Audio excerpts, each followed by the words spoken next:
প্রধানমন্ত্রী তারেক রহমান সঠিক পথেই আগাচ্ছে বলে মনে হচ্ছে। ইতিমধ্যে আমাদের কাছে এটি পরিষ্কার হয়ে গেছে। আমাদের পার্শ্ববর্তী দেশ, কাঁটাতার বেষ্টিত ওই দেশটি, দাদাগিরি ফোলানো ওই দেশটি প্রধানমন্ত্রী তারেক রহমানের উপরে কঠিনভাবে নাকশ হয়েছে। তারা এখন ওই অনেকটা নতুন বউয়ের মতো শ্বশুরবাড়িতে গিয়ে যেরকম নতুন বউ ঘোমটা দিয়ে থাকে, তারেক রহমানকে দেখে এরকম ঘোমটা দেয়া শুরু করেছে। শুরুটা হয়েছিল চীন সফর দিয়ে।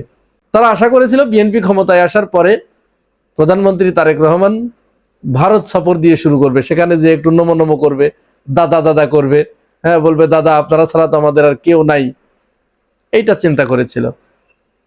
কিন্তু এটার ব্যাপারে বিএনপির ভিতরে একটা গোষ্ঠী, বিশেষ করে ফজলুর রহমানের মতো ভারতীয় গুপ্তচর যারা আছে, এই ধরনের একটা গোষ্ঠী তারা চেষ্টাও করেছিল প্রধানমন্ত্রীকে প্রথমে ভারত নিতে। কিন্তু প্রধানমন্ত্রীর কাছ থেকে সবুজ সংকেত না পেয়ে তারা ঘোষণা করলেন যে দক্ষিণ এশিয়ার যে কোনো একটা দেশ দিয়ে শুরু হবে। পরবর্তীতে তো আপনারা জানেন যে চীন সফর দিয়ে শুরু করলেন, মালয়েশিয়া এবং চীন দিয়ে। চীন সফরের কথা যেদিনই বিএনপির পক্ষ থেকে প্রকাশ করা হলো, ওদিন থেকেই মূলত শুরু হয়েছে তাদের গাত্রদাহ। জ্বলতে পুড়তে শেষ হয়ে যাচ্ছে তারা।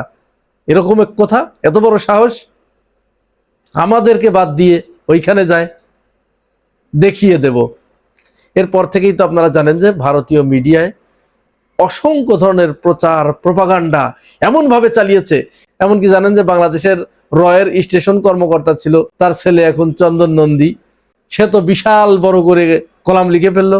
এমনকি বাংলাদেশে একসময় হাই কমিশনার ছিলেন বিনা সিকরি, সে পর্যন্ত গুসা প্রকাশ করে বললেন এটি মোটেই তাদের ঠিক হয় নাই। তারা এখন ভারতের উদ্বেগের বিষয়গুলো কিভাবে অ্যাড্রেস করবে সেটি তাদের ভাবতে হবে। আর সে দেশের মিডিয়াগুলো তো বাংলাদেশ সম্পর্কে, বিএনপি সম্পর্কে এমন কিছু উদ্ভট কথাবার্তা বাজারে ছেড়ে দিল, যেটা শুনলে অনেকেরই ঘৃণায় বমি আসার মতো অবস্থা। যাই হোক, এরই ভিতরে চীন থেকেও একটা প্রতিবাদ, খুব কড়া একটা প্রতিক্রিয়া জানানো হলো যে একটি দেশ, স্বাধীন একটি দেশ, সে তার প্রধানমন্ত্রী কোন দেশে সফর করবে কি করবে না, কোথায় আগে করবে কোথায় পরে করবে, এটি একান্তই তাদের নিজস্ব ব্যাপার। তাহলে এখানে উদ্বেগ প্রকাশ করে বা ইনিয়ে বিনিয়ে যে ধরনের মায়া কান্না করা হচ্ছে, এতে আমাদের কাছে মনে হচ্ছে যে একটি দেশ আর একটি দেশের উপরে অযাচিত হস্তক্ষেপ করার এবং দাদাগিরি ফলানোর একটা পাঁয়তারা তারা সেখানে শুরু করেছে। চীনের এই বিবৃতির পরে কিছুটা সুর নরম হয়েছিল, এরপরে তারা বসে থাকে নাই। এরপর তারা কি করলো, রাম মন্দিরকে কেন্দ্র করে বিএনপি সরকারকে চাপে রাখার জন্য সেখানে তারা হিন্দুদেরকে আবার মাঠে নামালো। ইউনূস সরকারের আমলে যা যা করেছিল, ইউনূস সরকারকে চাপে রাখার জন্য এমন কোন ধরনের ঘৃণ্য পদক্ষেপ নাই যা তারা গ্রহণ করে নাই। বিএনপি সরকারের আমলে এসেও তারা সেটা শুরু করলো। অথচ কথা ছিল কি, যেদিন প্রধানমন্ত্রী শপথ গ্রহণ করলেন সেদিন কিন্তু মোদী সরকারের একজন প্রতিনিধি এখানে এসে মোদীর আমন্ত্রণ পত্র কিন্তু প্রধানমন্ত্রীর কাছে হস্তান্তর করা হয়েছিল। কিন্তু সেই জায়গা থেকে অনেক দূরে সরে গেলেন তাদের, কারণ তাদের একটা ধারণা ছিল যে শেখ হাসিনা যা যা করেছে, আমাদের পায়ে যেভাবে নমো নমো করেছে, এই সরকারকেও সেটাই দিতে হবে। কিন্তু সেটা যখন দেয় নাই, দেখছে যে কিছুটা ওই আশায় ভাটা পড়ছে, তখন তারা এই ঘৃণ্য পথে হেঁটেছে। এরপরে তারা কিছু কিছু ব্যক্তিদের তালিকা দিয়েছিল যে এদেরকে গ্রেপ্তার করা যাবে না, ফ্যাসিবাদের দোসর যারা যারা এখানে ভারতীয় যারা গুপ্তচর হিসেবে কাজ করে, এদেরকে গ্রেপ্তার করা যাবে না। কিন্তু তারেক রহমান ওই কথাগুলো না শুনেই, এখানে আপনারা জানেন অল্প কয়েকদিন আগে ভারতের থেকে দুজন গুপ্তচর আটক করলেন, যাদের ভারতের সাথে নিয়মিত যোগাযোগ ছিল, রয়ের সাথে যোগাযোগ ছিল, সেনাবাহিনীর সাথে যোগাযোগ ছিল, এরকম দুজনকে গ্রেপ্তার করলেন। আর রাম মন্দির স্থাপন কাণ্ডের মূল হোতা রয়ের আরেক গুপ্তচর হরিদাস চন্দ্র, তাকে গ্রেপ্তার করলেন। শেখ হাসিনার কিছু দোসর শিরিন শারমিন, তাকে গ্রেপ্তার করা হয়েছিল, পরে যদিও জামিন দেওয়া হয়েছে। এরপর ওই যে সাবেক ডিজিএফআই এর দুজন কর্মকর্তা, দুজনই ভারতের গুপ্তচর, এদেরকে গ্রেপ্তার করলেন। এইগুলো দেখার পরে ওদের চোখের ঘুম টোটালি হারাম হয়ে গেছে, যে তাহলে তো যা চাচ্ছিলাম সেটা তো করে নেই, এটা করছে না।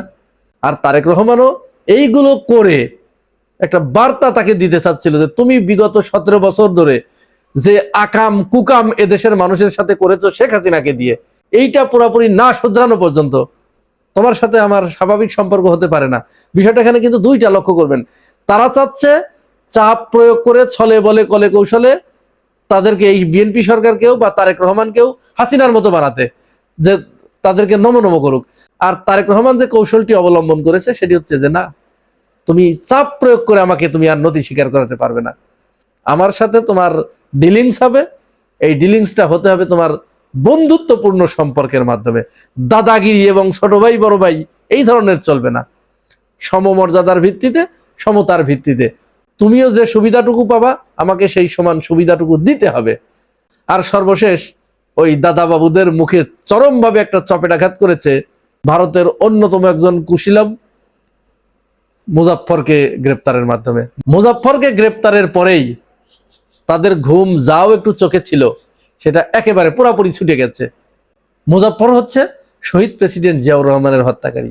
আপনারা জানেন 1981 সালের 30 মে গভীর রাত্রে শহীদ প্রেসিডেন্ট জিয়াউর রহমানকে চট্টগ্রামে হত্যা করা হয়েছিল।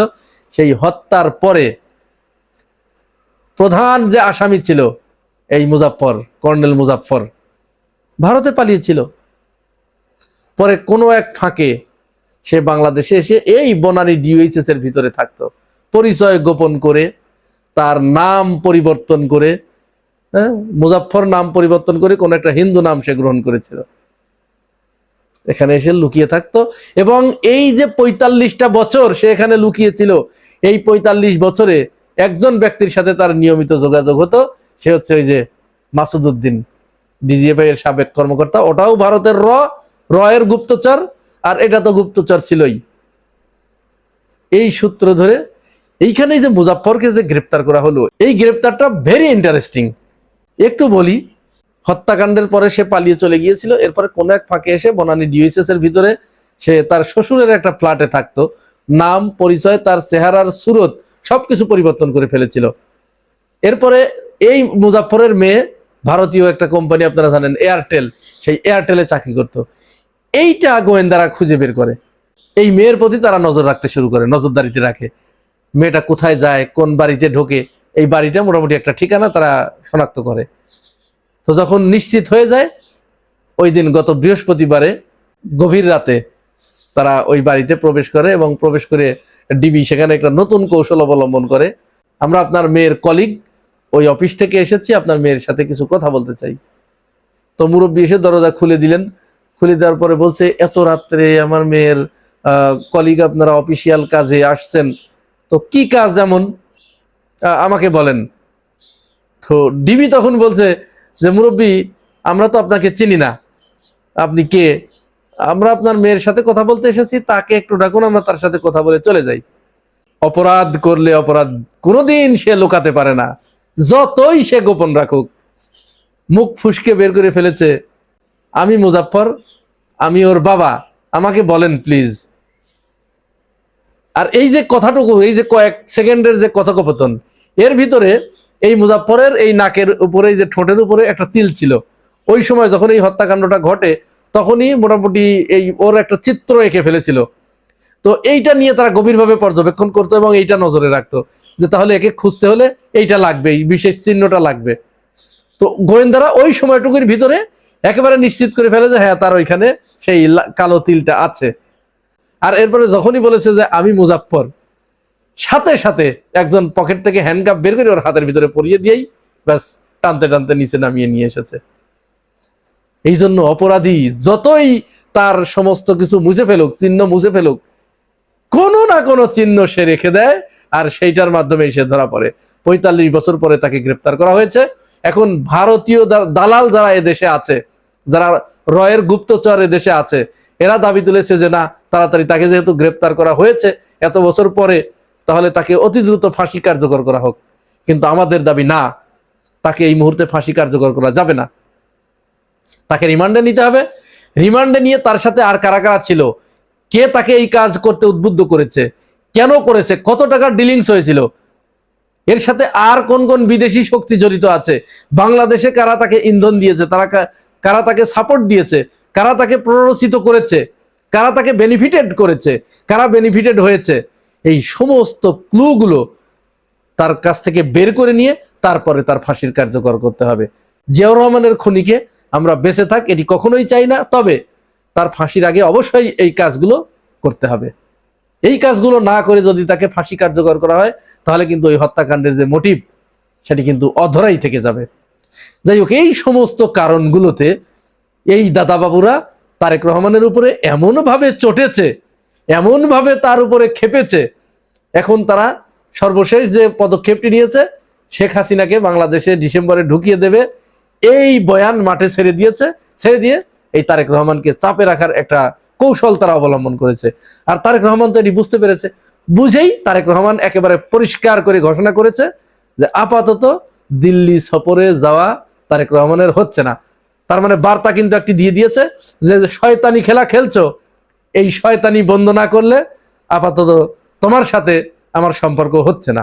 এই যে প্রধানমন্ত্রী তারেক রহমান ঘোষণা দিলেন যে আপাতত দিল্লিতে তার সফর হচ্ছে না, এটার মাধ্যমে কিন্তু ভারতকে যে বার্তা দেবার সেটি দেয়া হয়ে গেছে যে আপনি যদি দাদাগিরি ফলাতে থাকেন আর বাংলাদেশের ভিতরে এরকম যদি শয়তানি করতে থাকেন, তাহলে আপনার সাথে আমার স্বাভাবিক সম্পর্ক হবে না।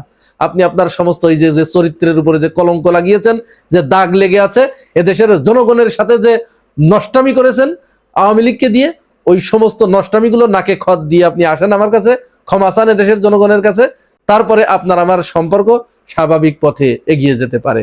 প্রিয় ভাই ও বোনেরা, এই পুরো ঘটনা শোনার পরে আপনাদের কাছে কি মনে হয়েছে জানাবেন মন্তব্যের ঘরে।